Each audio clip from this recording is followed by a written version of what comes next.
So I'm really happy to be here. And I want to say that you are some of the most important people in Ireland, because the entire future of the Irish economy depends upon the business community. It depends upon the entrepreneurs, the salespeople, the ones who go out there and hammer and make sales and produce products and service and deliver them. We could take all the politicians and put them on a ship and put them 500 miles off the coast, and it probably wouldn't make any difference to the economy. But if you ever stop working, like they talk at Ayn Rand about the strike of the men and women of the mine, the producers who just stop, everything stops. So the future is going to be a little challenging. It's going to be probably the most challenging time that you've experienced in your business lives. But when the going gets tough, the tough get going. And so you're just going to have to work harder. You're going to have to dig down deeper.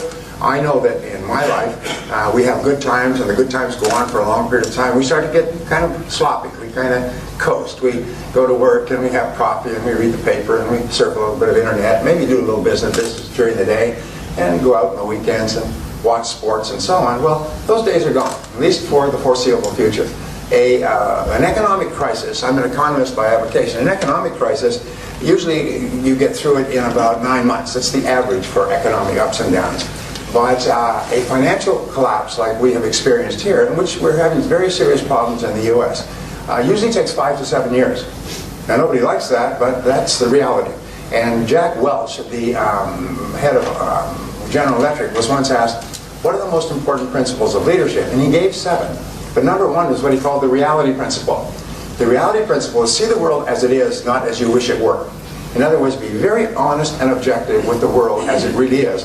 And the fact is, the world is going to become more competitive. It's already become more competitive for us here in Ireland. So we're just going to have to buckle down and work harder.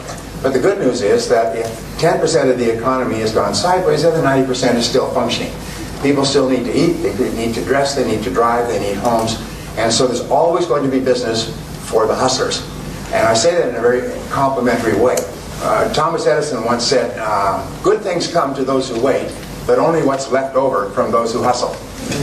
And so you and I are just going to have to hustle. And what I do is I say, all right, if times are tough, then what we do is we buckle down and we work harder. Start a little earlier, work a little harder, stay a little later, hammer away, dig into the depths of our creative abilities, find solutions. If we don't like the way things are going, change them, and so on. You're going to have to be quick on your feet. And one of the, I'm just trying to think, there's so many ideas that I can give you. Let's just stay with sales and marketing. I think that sales and marketing are the jelly in the jelly donut of business.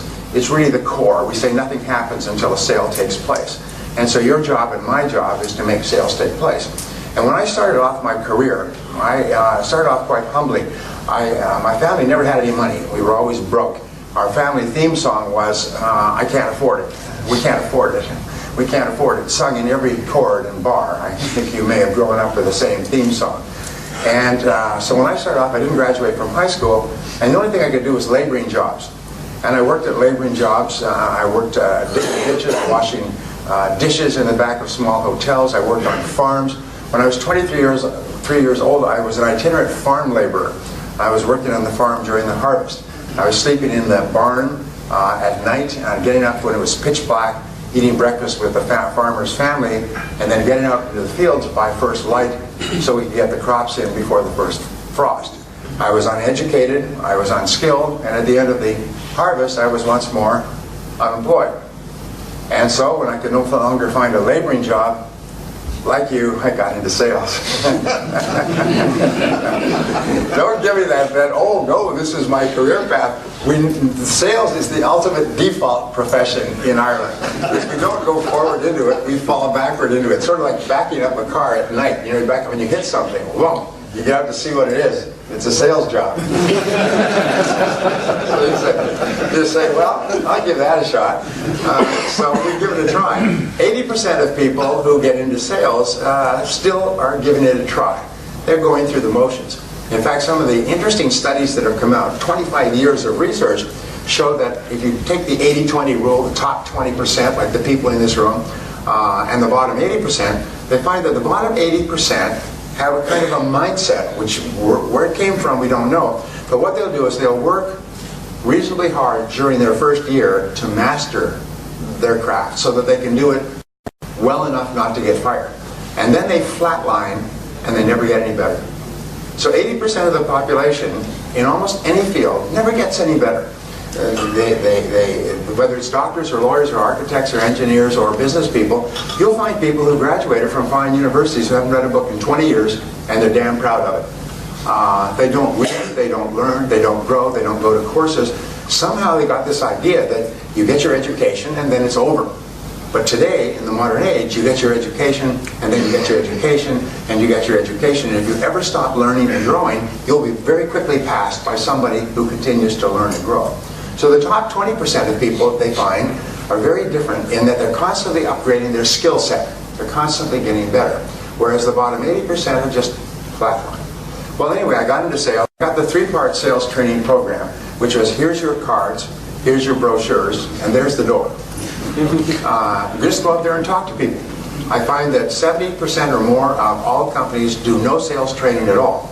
And I had a person come up to me, it was really interesting. He came up to me at a seminar and he said, I resent that. My company does a lot of training. As a matter of fact, I moved from another company where I was doing very well to this company, and we train all the time. But our sales are down in what is a reasonably good market.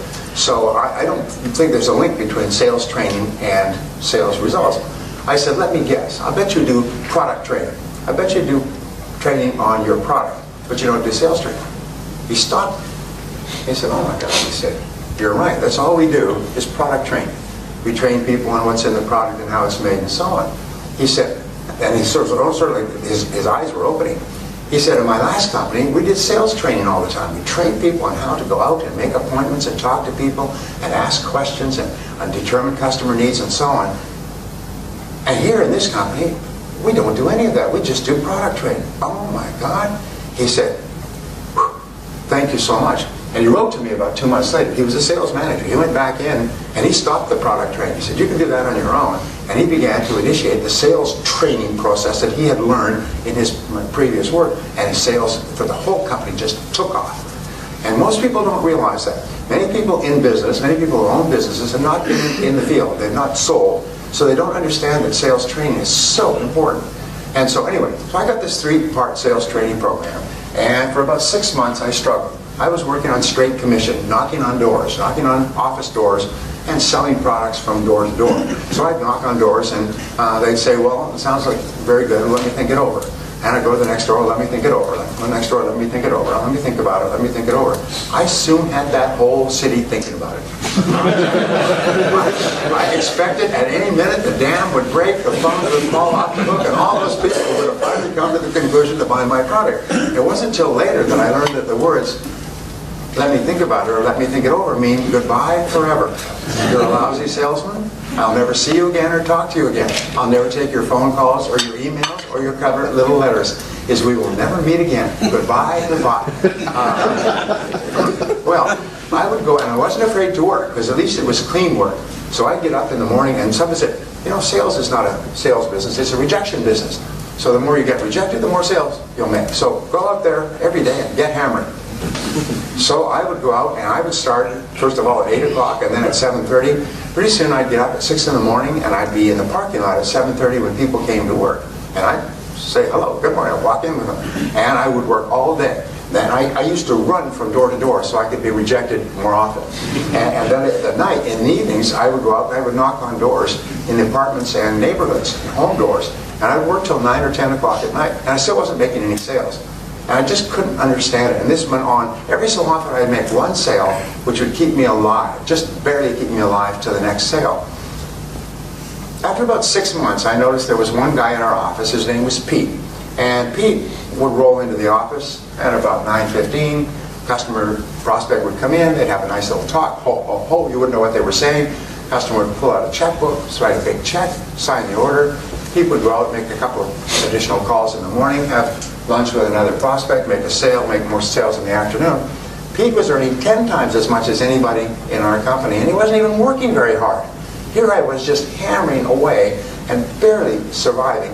And Pete always had a pocket full of money, went to great restaurants, He'd walk into a restaurant, he'd peel off 10, 20 euro bills like a mafiosa, good fella. People always give him the best tables. When Pete said, anybody want to go for lunch? Oh, you want to get close to Pete, because Pete could pay. You couldn't pay. Remember those days? Anyway, so I went up to Pete and I did something that changed my life, and I hope it changes yours. I said to Pete, Pete, what are you doing differently, or what are you doing that enables you to make so many sales? What are you doing differently from me? He said, well, show me your sales presentation, I'll critique it for you. I still remember that. I said, what? Your sales presentation? I said, you show me yours and I'll show you mine. Because I didn't have a sales presentation. I was doing the blah blah sell. You know what the blah blah sell is? Blah blah blah blah blah blah. Recite stuff from your brochure, blah blah. Say what clever things they told you to say in the office, blah blah blah blah. And you hope that in the midst of this they would say, stop, I'll buy. And it wasn't happening. And that's all I knew to say. It was just to talk fast. You know, we say in Ireland you have the gift of the gab. So I would talk faster, and if the customer started to lose interest, I talk a little faster or louder. They started to look at their watch, I talk a little faster and louder. And pretty soon they say, well, let me think about it. And I'd be back out into the street. And I said, so this is what I'm doing. He said, no, that's not how you sell. He said, selling is a logical and orderly process.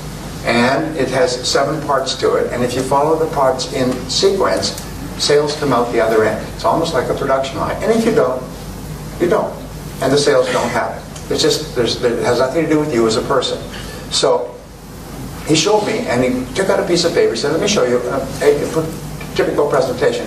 And he started to show me a presentation. He wrote it down, and I still remember. I can remember the time, place, spot, because it changed my life. What he showed me is that selling is logical, and if you follow the process, you make sales, and if you don't, you don't. And nature is neutral, and nature doesn't care. If you're a complete idiot and you're an immigrant and you arrive here and you don't know anybody, if you follow the process, you make lots of sales, and if you don't, you don't.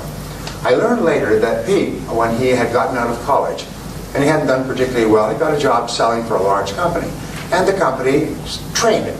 And they trained him for about 9 months. About half of the time in the office, in training, and half of the time in the field. And this is what the big companies do. The grown-up companies is what they do is in the office, in the field, like a windshield wiper, alternately. So you learn and you practice. And in IBM, they train you for 18 months.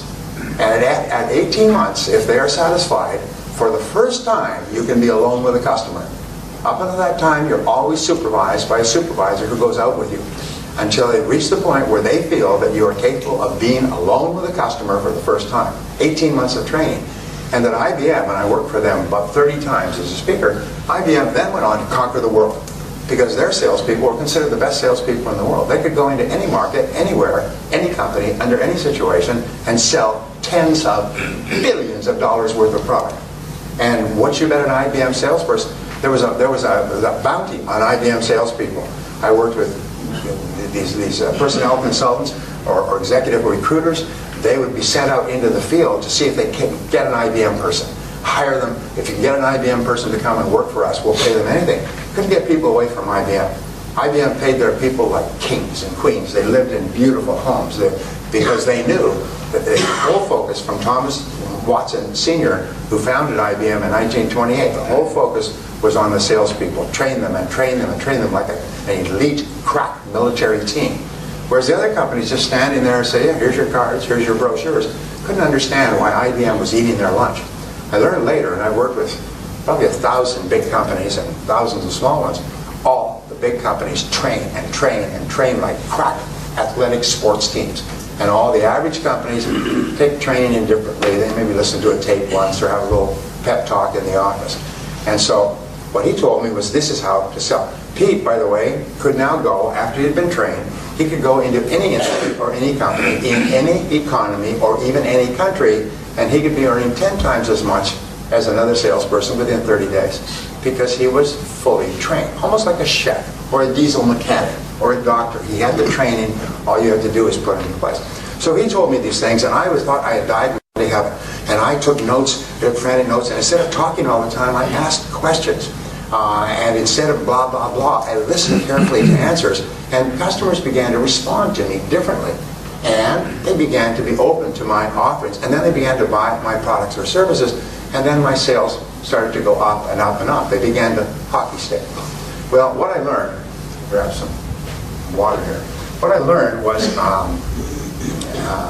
the law of cause and effect. And the law of cause and effect says that for every effect in your life, there are specific causes.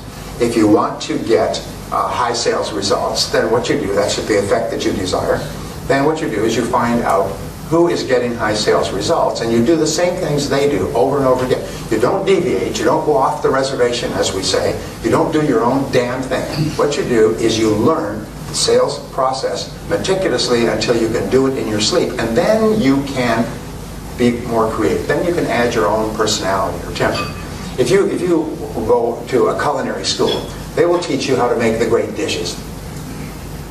The souffles and the coq au vin and so on. And what they'll do is they will supervise you and they will teach you how to make this meticulously. And in exact detail, exact ingredients, exact everything. And then, once you have mastered it so that you can make it in your sleep, if you want then to add something to it, then you add something to it.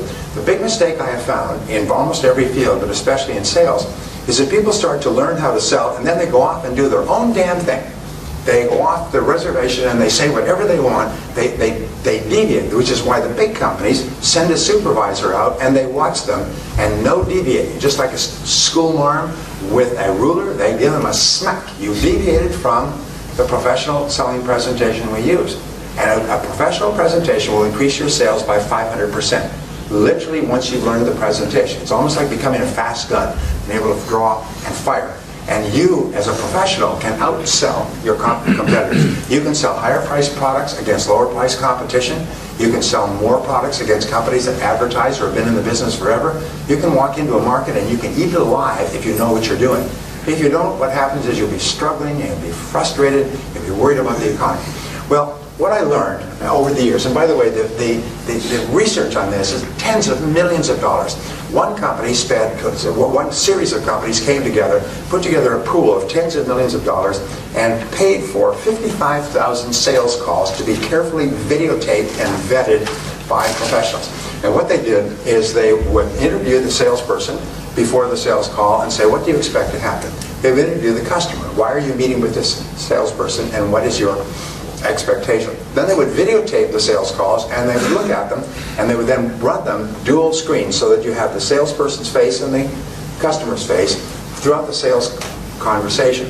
And they would watch what the salesperson said, they would watch how the customer responded and reacted, and then if it turned into a sale, they would ask the customer afterwards, why did you decide to buy? And if they decided not to buy, why did you decide not to buy? If they decided to buy after 2 or 3 calls, why did they decide to buy after 2 or 3 calls? And what happened was almost like a Polaroid photograph. If you remember the Polaroid photograph, you take the photograph and then the chemicals begin and the picture starts to emerge. A picture started to emerge of how top salespeople sell in 32 different industries. And it was literally a repeatable, duplicable pattern, like a recipe. It was always the same. And so that's what I began to learn, began to study. So in selling, what you find is you have 7 parts. And the 7 parts are like the 7 numbers in a telephone number. First is prospecting. And prospecting means separating prospects from suspects. Now what is a prospect? A prospect is a person who has 1 of 4 qualities. And by the way, marketing is always starts with these 4 qualities because marketing, what's the difference between marketing and sales, by the way? Do you know? People say marketing and sales, sales and marketing, and often, even business people really don't know the difference. What's the difference? Yes, sir. Could you speak up, please? Marketing is made what sells. Sorry, sales is made what sells. Marketing is sales is sell what you make. Marketing is made what sells. That's very close. Thank you. Actually, marketing is the business of getting people to raise their hand. For instance, I would say, anybody here hungry? Lunchtime, anybody hungry? I'm hungry. So now we know the people who are qualified if you sell food. Okay? Now, selling is converting that person who is hungry to coming to your restaurant rather than somebody else's. So remember, marketing is attracting qualified prospects, and selling is converting them into customers. And it's 2 separate processes. Peter Drucker says that the purpose of marketing is to make selling unnecessary. And a perfect example, which we all like, is this whole thing with Apple. But Apple's done in the last 10 years. They come out with an iPod, and everybody has no idea what an iPod is. And as soon as they understand, you see that Sony last year shut down their entire Walkman division. It used to be $1 billion in sales. They shut it down completely. The iPod put them out of business. And then after 2 or 3 years, they come out with an iPhone. What is an electronics company doing with an iPhone? I mean, the telephones are developed by telephone companies. They come up with a phone that is now selling $50 million a year. It's unbelievable. Then after 2 or 3 years, they come up with the iPad. Anybody got an iPad? We've got an iPad. What they do with those is people line up around the block. They don't even know what's in it. But in the U.S., I don't know what it's like here, hundreds of people would start sleeping on the sidewalk at midnight, lined up around the block, sleeping on the ground to get the first iPads when the store opened this morning, and pay $500 a piece. And I understand they're much more expensive here. You should get one over there. Go for Irish duties. Anyway, and they got these iPads. They didn't even know what was in it, but the marketing was so good that people were just fighting and clamoring over each other to buy it. The marketing purpose of good marketing is to make selling unnecessary. So what does good marketing do? Good marketing identifies what it is that a prospective customer really wants and really needs and will really pay for, and the marketing says, here it is. If this is what you want, if this is what you need, if this is what will help you achieve your goal or solve your problem, then this is the product for you, which was what brings people to call, to write, to email, to whatever it happens to be. So the first step is prospecting, and a good prospect has one of 4 qualities. First of all, they have a problem that is unsolved. Now, you must be absolutely clear. My favorite word in selling, by the way, is clarity. Clarity. Clarity. I think 90-95% of your success in life will be clarity about who you are, clarity about what you want, clarity about what steps you need to take to get there. The number one reason for failure is people are unclear of what it is they want. And as a result, they go around in circles. So be clear. What is the problem that your product or service solves? You've heard over and over again that people don't buy products, they buy solutions to their problems. The second part of prospecting is what is the need that your product satisfies. People buy products that satisfy their needs and wants. And what is it? And the ability to identify that clearly and then to make it clear to your prospect that if this is your situation, this is a solution. For example, a simple ad would be, headache? You've got a headache? Take Excedrin. It's an over-the-counter remedy. Excellent remedy for headaches. If you don't have a headache, then this is, of course, of no interest to you. So you're looking for people who have an existing want or an existing need for what you have. The process of selling, by the way, is not to sell, to find somebody who may or may not have your product or service and convince them that they need it. Your job is to find people who already need it and want it, but have not decided who to buy it from. And so that's what marketing is. The third part, do they have a goal that is unachieved? What is the goal that your product or service solves? And finally, the fourth part is, do they have a pain that you can take away, that your product or service takes away?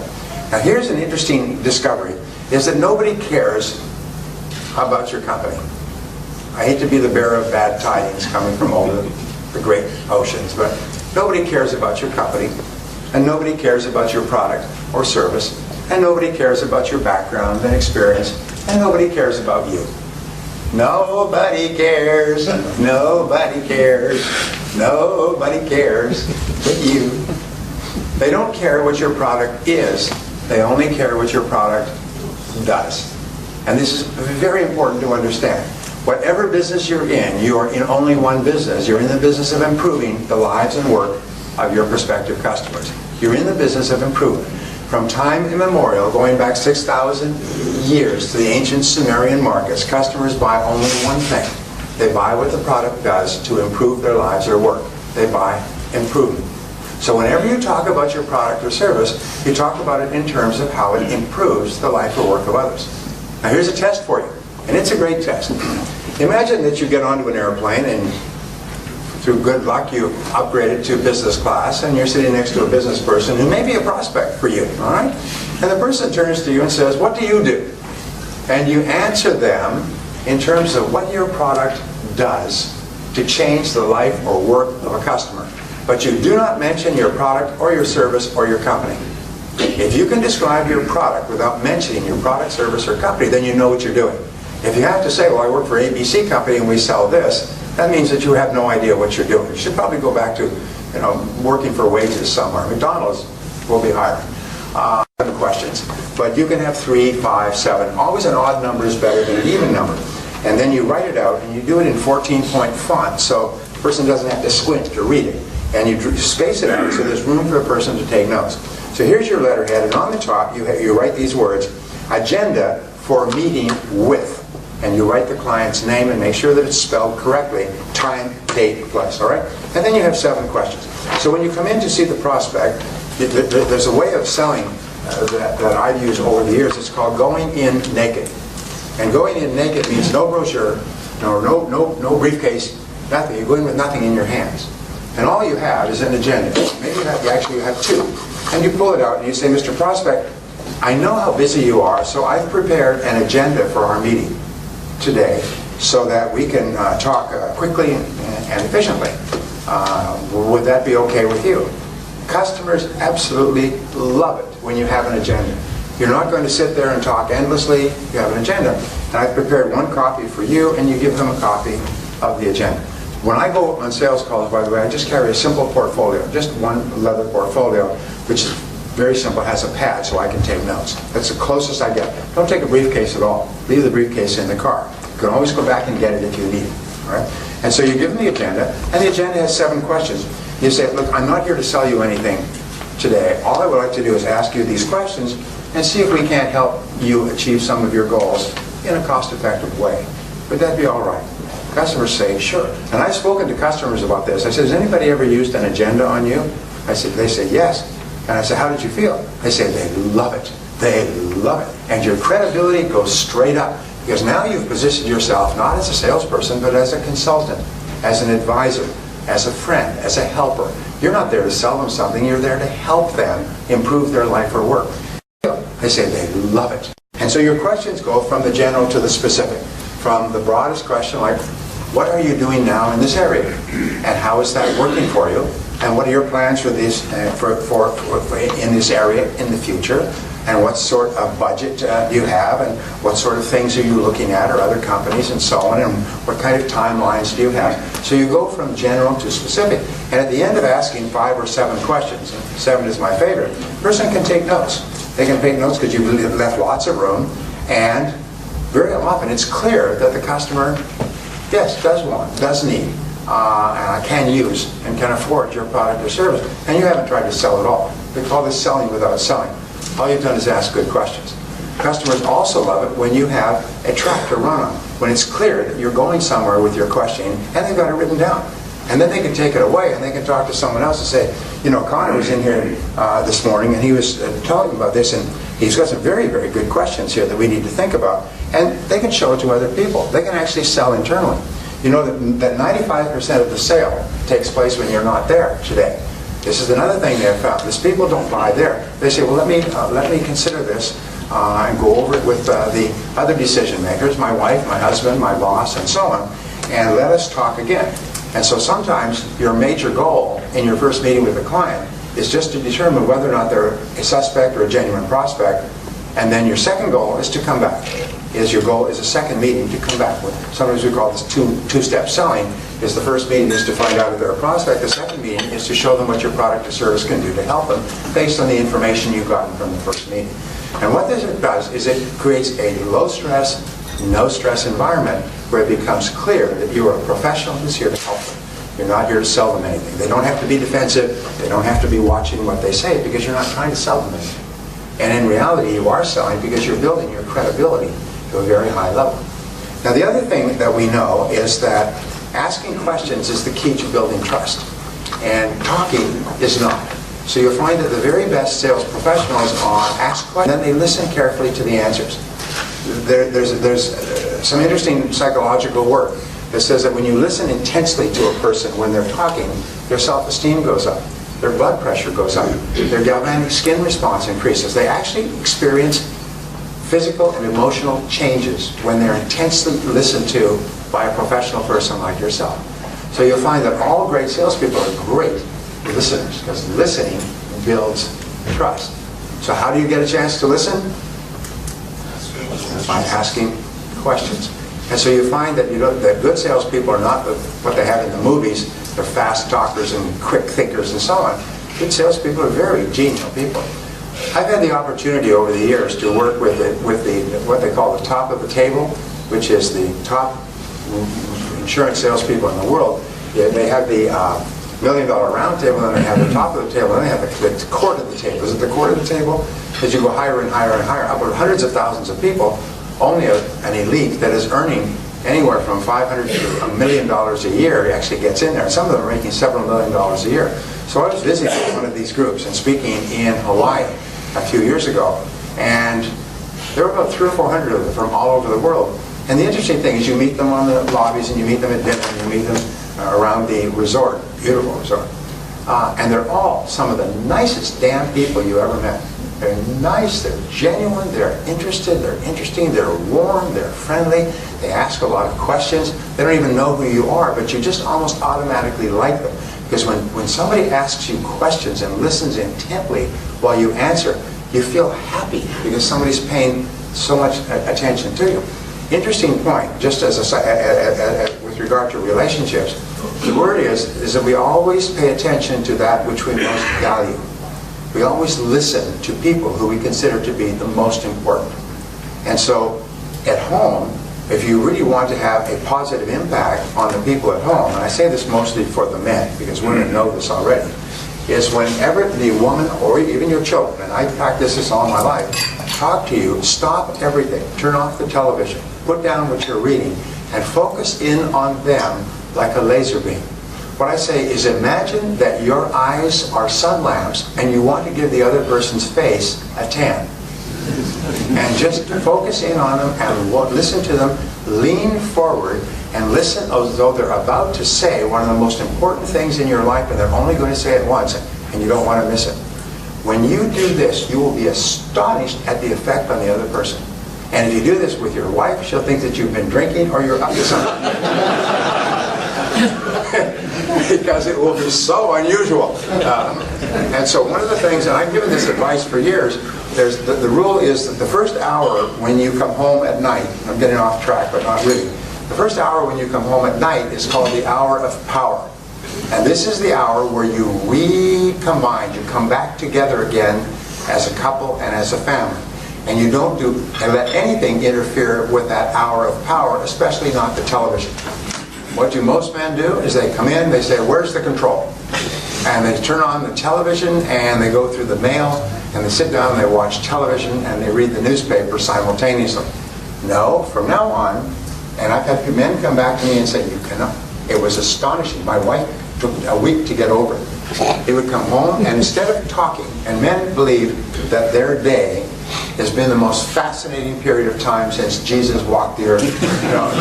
And so they come home and they love to talk and talk about every detail of their day. And women are wonderful. They listen and they nod and they do their grocery lists and think about other things and appear to be paying attention to you. But if you ask a woman when you come home, she'll say, well, how was your day? And if you're not careful, you will launch into it for an hour. I was reading something from a comedian in Hollywood. She said, I love going to my shrink, she said, my psychiatrist. I could sit there and talk for an hour uninterrupted, just like a man on a first date. But it's also just like a man when he comes home from work. He can talk for an hour uninterrupted, unless he wants to go and watch television. Television will interrupt. So the next time you go home, try this, is when she says, how was your day? You say, pretty good. How was your day? And you ask her about her day. Now she'll be so shocked. She'll say, well, it was fine. What did you do? She'll try to turn it around on you. You say, no, tell me what you did. What did you do starting this morning? What was the first thing you did when you went to work? And then you just keep asking her questions about her day. First of all, you'll find that her day was as interesting or more interesting than yours. Second of all, she'll be astonished. Third of all, women's greatest need is for attention, respect, and affection from the man in their life. And when you give her undivided attention and affection and respect, it will have such an enormously warming effect on her, it'll make her very, very happy. And when you do that to your children, it'll cause your children to feel wonderful about themselves and about you as a parent. These are just a couple of little things to throw out there. Ladies, how am I doing? Right on. All right. I've been well trained. So it's the same thing in working with customers. You know, there's a wonderful little line, is be kind. Everybody you meet is walking a rough road or is facing a difficult path. Everybody you meet's got problems and difficulties. There's nothing that makes a prospective customer feel happier than for you to be pleasant and positive and ask them questions and lean forward and listen to their answers. Listen to them and make them feel valuable and important. And what happens is the more valuable and important you can make that person feel, the faster all their defensiveness just drops, like shields, they just drop. And they start to like you and be open to you, and they're almost ready to buy your product or service long before you even mention what it is. Sometimes if you're really good at this, the customer at a certain point will say, by the way, what do you sell? Because I'd like to buy some. And you find that selling this way is so much easier. There's no stress on your part, there's no stress on the customer's part. So that's phase 2. First of all, separate prospects from suspects. You don't want to build an intimate relationship with someone who can never buy. Second of all, build rapport and trust. And Shakespeare said, make haste slowly. In other words, this part is where the whole sale is determined by whether or not the person likes and trusts you. So go slowly. It's sort of like, imagine you're single and you go to a party or a social gathering and there's a pretty woman there. And you say, hi, you're a pretty woman. Well, there may be a time for that, but this is too soon. Now, what is the equivalent in sales? We call this sales malpractice. The equivalent in sales is where you walk in and say, hi, Connor, I'm Brian Tracy. Let me talk about my product or service, which is the same as doing the pounce. And women know what the pounce is. It's pouncing on the customer before you've even established a rapport, even before they know anything about you. You do the pounce. Imagine going to a doctor right here in Dublin. You go to a doctor, any doctor who is a qualified doctor will follow a 3-step process. And the 3-step process is always the same, because if you go to a doctor in Hong Kong or San Diego or Tokyo, it's always the same.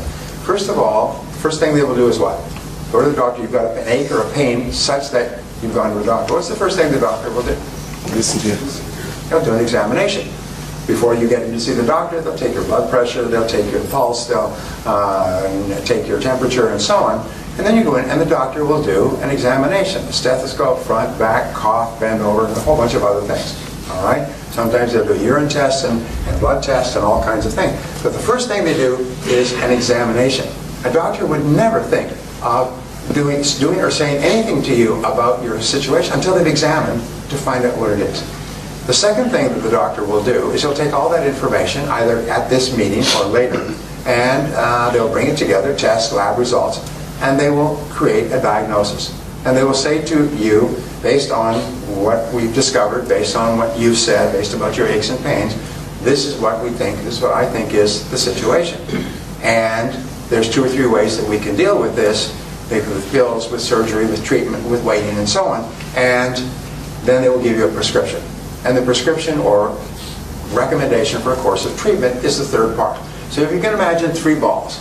Ball 1, examination. Ball 2 is diagnosis. And then ball 3 is recommendation or prescription. Every doctor in the world does it this way. Now imagine you went to a doctor and you said, doctor, I've really got these pains. I've been having them for 2 or 3 months. You're going to an internist. And the doctor says, good, take these pills. You'll be fine. Well, don't you want to do any tests or any exams or ask me any questions? No, I'm really busy today. Just take these pills. I work with sore stomachs all the time. Take these pills. They'll be fine. Or say the doctor says, you got a sore stomach? I probably have some form of gastroenteritis. Get up here on the table. Let's cut. Nurse, bring me a scalpel. Okay, let's get in here. Let's get in there and let's see what we got. Let's open you up. But you'd say, whoa, wait a minute. This person must be crazy. They're not going to do any tests. They're just going to start doing surgery on the first visit. What would we call this? What we call this when a doctor does not follow proper medical procedures. Practice, we call it malpractice. What do we call it when a salesperson walks right in and starts talking about their product or service? We call it sales malpractice. And it's just like a doctor who practices malpractice, who engages in malpractice will lose their license. A salesperson who engages in sales malpractice will lose their income, or basically will struggle. As we say, salespeople who engage in sales malpractice has skinny kids. So your job and my job is to take the time to do the examination by asking good questions. And it leads us to stage 3. What have we got for time? Okay, all right. Stage 3, I have to hurry through these stages. Stage 3 is identifying needs accurately. This is where you actually ask really good questions about the customer's situation and wants and needs, and you test your answers and back and forth until the customer is clear that yes, yes, I do have a genuine want or need for what you're selling. And it is in the asking questions that you actually build the trust and set the stage for the actual sale. If you don't ask enough questions and you start to make recommendations, you still have not mentioned your product or service, by the way. Yes, you have separated the prospect or suspect by checking what they need. You have built rapport and trust and credibility. You're now asking questions and focusing in on the customer. The customer must feel that you are like a consultant, an advisor, a helper. You're not trying to sell, you're trying to help. Just like when you go to a doctor and the doctor does tests and asks you questions, they're not trying to sell their services, they're trying to help you. And once you get this feeling, this person's not trying to sell me something, they're trying to help me improve my life and work, it changes completely. At the end of this questioning process, the customer should be crystal clear, yes, I really do need what you're selling. Sometimes when people say, I'm not interested, it's because they're not clear that they actually need what you're selling. And your job is to say, well, I didn't think you'd be interested. This is one of the answers we used to use. Say, I'm not interested. I didn't think you'd be interested, that's why I'm calling. Most of our very best clients were not interested when we first spoke to them, and now they've become our best customers and they recommend us to their friends. The fourth stage in selling is the presentation. And the presentation is a logical and orderly sequence where you show the customer how the wants and needs that you have mutually identified can be satisfied with your product or service. Your product or service does not have to be the best or the cheapest. It just has to be the right product for this customer at this time. And you show them that based on what you've said, I think our product or service can help you achieve your goals in a cost-effective way. Let me show you how. And then you simply demonstrate how your product or service is the perfect choice. The very best way to sell a product or service is what is called anecdotal selling. And I teach this extensively, but anecdotal selling is where you tell success stories about other people who've used your product or service and how happy they are. You find that a customer will forget everything you tell about your product or service probably by the next day, or about 80 or 90%. They'll remember the story for years. The primary reason why people buy your product or service is because you told a great story about someone else who was a little bit hesitant, but they bought it and how happy they were afterwards. Sometimes I say, if you're working with a sales group, you should have a customer story meeting where everybody is responsible for bringing their best story. And they share the best story of their happiest customer. And here's the point, it doesn't have to be your customer. It just has to be a customer of your product. And some of the best companies will share stories from throughout the country. And a person will say, let me tell you about one of our customers down in County Cork. And he had this situation, or she had this situation, and they used this, and this is what they said 2 months afterwards. And you tell the story. If you can get them to write a testimonial that says, this is what happened to me, I was really skeptical, I was nervous about the price, but I decided to go ahead. Oh, I'm so glad I did, because this is what's happened to me since. One good story can make you rich. I've worked with people who've gotten into the $1 million round table, past $1 million a year in straight commission income with a single great story, which they wait, and then they use at exactly the right time. And the story just demolishes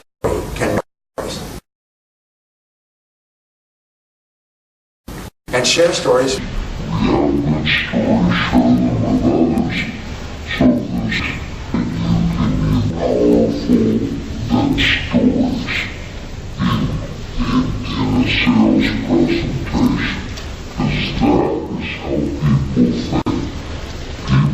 Decide based on the right brain. All decision making is made in the right brain, and the right brain has activated the stories and pictures. And when you tell a story what happens is people start to see themselves as the primary actor in the story. Here's an interesting discovery. I keep making discoveries in this field.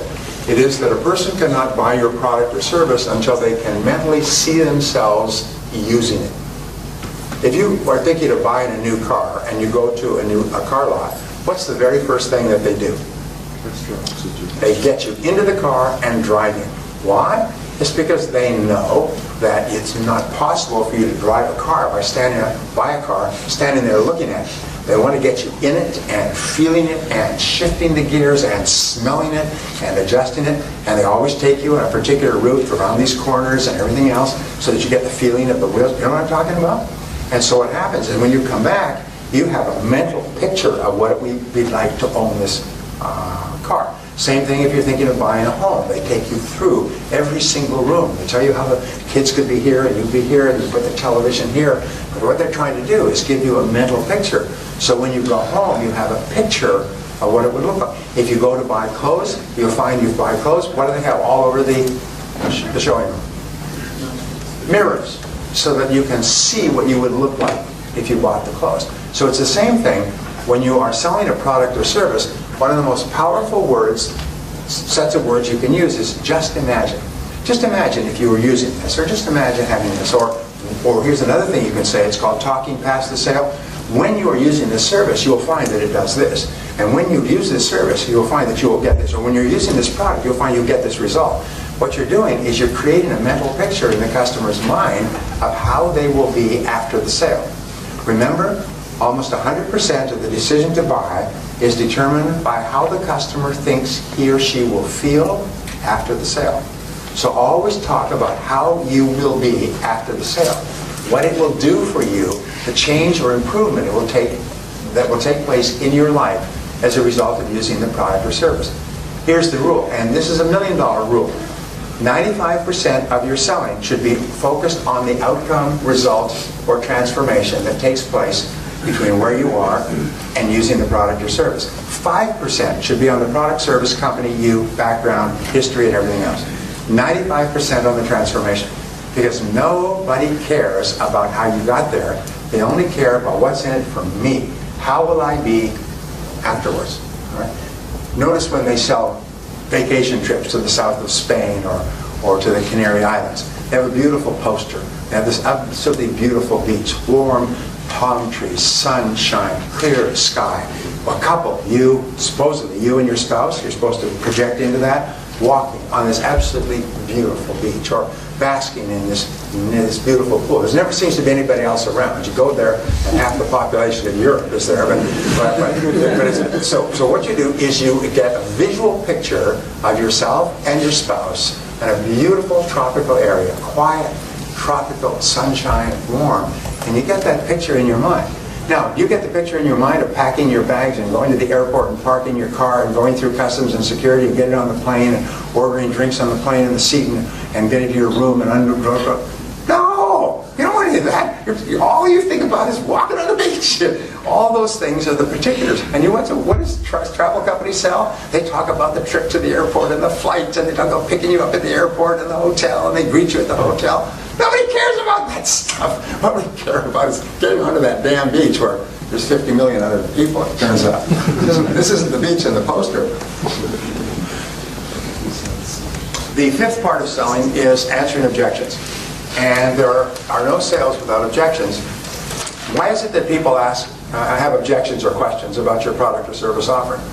Price, details, operations, background, use, utility. Why do they have objections? They're unclear. Well, they're unclear, and also they're trying to reduce risk. Remember, the number one reason that people don't buy from you is perceived risk. Not real risk, because we know that what you sell is a fine product or service, and you stand behind it. We know that. The customer doesn't know that, and the customer has been burnt so many times.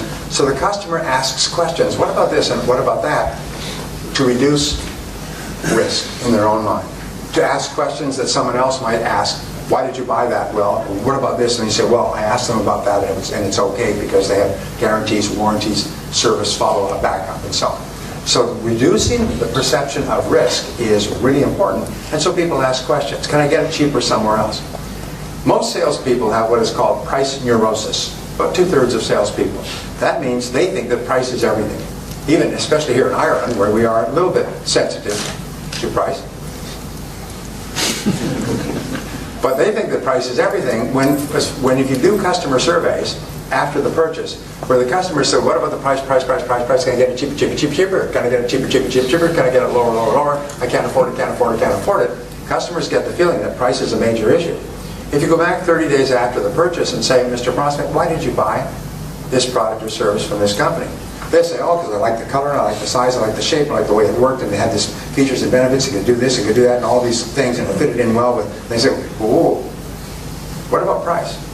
Oh, price is important. I don't want to overpay, but price is not a reason for buying. I sometimes ask this question. I can prove that price is never the reason for buying anything. Want me to prove it to you? Say yes. Yes. It's a magic trick, okay?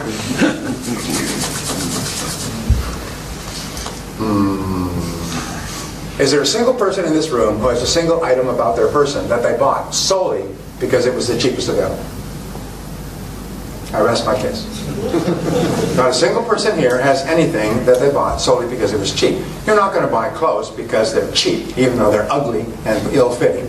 You're not going to buy a pen that doesn't work. You're not going to buy shoes that don't fit because they're cheap or look ugly.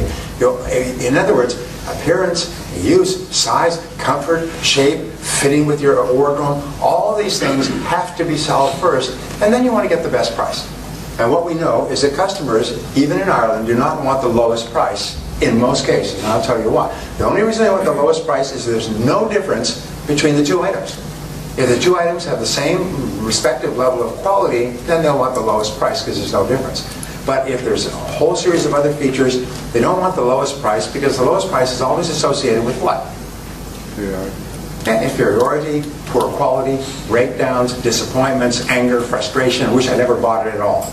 People are always willing to pay a little bit more to lower the risk of the purchase, to raise the level of comfort, so that they will be happy after the purchase and not have to worry about it. You and I have all had the experience of very cleverly buying a cheap product, and afterwards we had so many problems with that product, we wish we had never done it at all. We wish we had paid more for the product so we didn't have it. So answering objections is important, and what you do is you think through, and this is an exercise that you can do, by the way. It's a great exercise. It's called a sentence completion exercise, and you can do this as a sales team. Remember, you can double your sales by either increasing your sales effectiveness or by removing the objections that hold people back. There's always one major objection that causes a person not to buy. And each person, each prospect may have a different objection, or the objections will never be more than 6. It's called the law of 6. I learned it when I was 24, is there's never more than 6 objections to any offer. So you use this exercise by saying, let's complete this sentence as an individual or as a team. Is we could sell to every prospect if they just didn't say, ... complete the sentence. If they just didn't say it costs too much, or just didn't say I'm happy with my existing supplier, just didn't say I can't afford it, just didn't say I'm not in the market right now, just didn't say cash is poor. In other words, write down everything that people say. And sometimes you'll end up with 20 or 30, or I worked with one company that came up with 100 objections. And then you look at them and you'll find that they break down neatly into never more than 6 categories. And you can find an answer. You can create an answer that answers all the objections in that category and eliminates the objection forever. So think through, what do you say when people say this? What is your answer? And again, the best salespeople I've ever worked with, when they almost know. They know that at the moment of closing the sale, the prospect's going to come up with this one objection, and they smile like, I own you. They smile and they say, that is a good question. Let me see if I can answer it for you. And then they just turn over the cards, and they've got an answer fully prepared that demolishes the objection and eliminates any obstacles to making the sale. And we say for every problem under the sun, there is a solution or there is none. If there's a solution, go and find it. If there isn't, never mind it. So for every objection that a customer gives you, there's an answer. If there isn't an answer, if the company is going bankrupt and they're moving the furniture out, the sheriff or the police are there, and the decision maker is being marched off to jail for investment, this is probably an overcomable objection, all right? An unovercomable objection. But in most cases, what people give as an objection is not really a reason not to buy. It's just a reason in their mind that you can remove. Now the next, step number 6 is to close the sale. And closing the sale means to ask the customer to buy. And there are several different ways. I produced a program, which I think is for sale here. I produced a program some years ago called The Psychology of Selling. And all over the world, 16 languages other than English, it has taken people from rags to riches. It's made them millionaires and multimillionaires. It's taken them from junior salespeople to owning the company they started to work for. The stories I've heard would bring tears to your eyes. What has happened, because what it does is it tells you about wants and needs and customer objections and 19 different reasons why a customer will object on the basis of price, and how you determine which objection it is and how to answer it, and how to manage your time and your mind and so on. People have used that, including closing techniques. And I've had people say to me, you know, I lost the sale and then I remembered the words and I turned to the customer. People have used that, including closing techniques. And I've had people say to me, you know, I lost the sale and then I remembered the words and I turned to the customer and asked the closing question and I got the sale. I made thousands of euros with a single sale and I lost the sale, but I remembered the words. When I started off selling, I was terrible. By the way, every master, they say, was once a disaster. Every top salesperson was once terrible. They couldn't feed themselves or their family. Every salesperson in the top 10% started in the bottom 10% and struggled upward.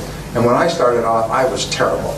And when it came to closing, I would go into a form of semi-paralysis. My heart would pound, my stomach would churn, my temples would sweat, and the customer would get the feeling that something awful is about to take place here. And the customer would go into a fetal crouch and start to protect and defend themselves, and would be like two scorpions in a bottle. And I'd finally blurt out, well, what do you think? And the customer, that's a lay-down question, the customer would say, well, I think I like to think it over. And I say, oh, great, you think it over. I'll think it over, and we'll think it over, I'll think it over. We'll all get back together sometime in the future. I go back to the car and say, oh my God, a sale almost took place in there. Geez, that was close. And then I realized that the mistake that I made is I didn't know how to ask for a sale. I didn't know how to make a souffle. I may be able to make omelets and make scrambled eggs and pork roast, but I didn't know how to make a souffle. I didn't know how to end the conversation, so I began to study closing techniques intensively, and it transformed my life. And I'm not talking about manipulation or clever, fast talk. I'm just talking about really professional ways of, you like what I've shown you so far? Yes. Well then, why don't you give it a try? Would you like to go ahead with it now, or would you like to do it a little bit later? And it's just very, very easy questions. They just invite people to buy your product or service. But if you don't know the words, and it's interesting, the words work in any language. They work in Chinese, they work in Russian. If you don't know the words, you're sitting there, you know what faced, and you don't know what to say, and you get nervous. And so therefore, learn how to ask closing questions. And you'll find that for your product or service, there's one or two ways that work virtually all the time for a qualified prospect. And those are all you have to memorize. You may have to learn a lot, and then you may have to practice quite a bit. Let me ask you a question. When I was young, I started to study languages. I now speak French, German, and Spanish. Some better than others. I've been literally fluent in all three languages, but they get rusty if you don't use them a lot. I can speak almost fluent German, which is a hard language to learn. And I speak big smatterings of other languages. The reason I learned languages, when I started off, I didn't know anything but English, is I read something and it said that the reason that non-Europeans don't learn foreign languages is because they feel so nervous when they actually start making a fool of themselves. They see themselves as trying to speak and people not understanding them, so they shrink back. Whereas Europeans, because they're so used to traveling, will pick up a language and they'll try it. If it doesn't work, they'll try it again. They'll keep saying words in the different languages. Somebody suddenly understands them. So I decided that I would learn the languages and I would not feel, this is time is up, okay. I would not, you're right, I would not get upset if people didn't understand. I found later in life the reason why people don't learn and grow is because they're afraid of feeling clumsy and awkward during the learning period. They move out of their comfort zone, which is usually of lower performance than they like.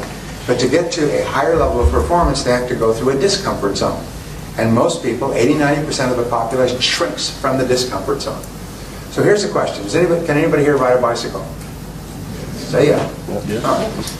What happened when you rode your first bicycle? You fell down.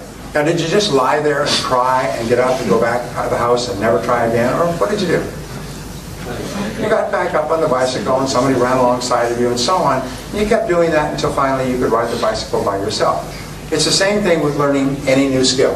Is never be afraid of falling down and scuffing your knees and your elbows when you learn a new skill, because that is inevitable and unavoidable. Be prepared to feel clumsy and awkward and foolish and make mistakes and fall down. And if you're willing to do that, there's nothing that could stop you from excelling in your field. Step number 7 is getting resales and referrals from your prospect or from your customer, and that's from taking such good care of them that they buy from you again and they bring their friends. They buy from you again and bring their friends. Remember, the job of the salesperson is to create and keep a customer. The measure of success is customer satisfaction. And what is the measure of customer satisfaction? Repeat business. In other words, they come and they buy again and they bring their friends. The only way you can get into the top 10% in terms of income is by becoming such a good person in the sales conversation that people like you and see you as a friend, as a helper, as a guide, and they want their friends to enjoy the same experience. And when you start to create what we call a golden chain of referrals, you'll be astonished at how much more successful you become. Well, I hope this has been helpful to you. I hope that these 7 steps have been helpful to you and they will help you in the future. And the wonderful thing is that each person here has the ability to get into the top 10% and become one of the highest paid people in the entire country of Ireland. Irrespective of economic ups and downs, you have total control of your own destiny by engaging in continuous and never-ending improvement in your field. And I hope you do. Thank you.